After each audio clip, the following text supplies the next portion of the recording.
बहुत समय पहले भारत में एक महान वीर राजा हुए जिनका नाम था छत्रपति शिवाजी महाराज।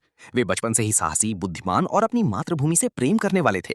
उनकी माता जीजाबाई उन्हें रामायण और महाभारत की वीर गाथाएं सुनाती थीं, जिससे शिवाजी के मन में धर्म और देश की रक्षा का संकल्प पैदा हुआ।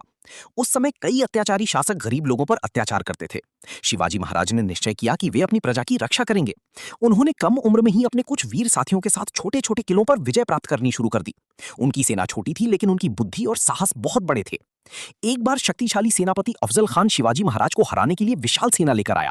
उसने शिवाजी को धोखे से मारने की योजना बनाई और मिलने के लिए बुलाया, लेकिन शिवाजी महाराज उसकी चाल समझ गए।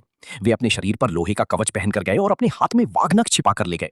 जैसे ही अफजल खान ने शिवाजी को गले लगाया, उसने उन पर हमला करने की कोशिश की। तभी शिवाजी महाराज ने अपनी फुर्ती और वीरता से वाघनख का उपयोग किया और अपनी जान बचाई। इसके बाद उनके सैनिकों ने दुश्मन सेना को हरा दिया।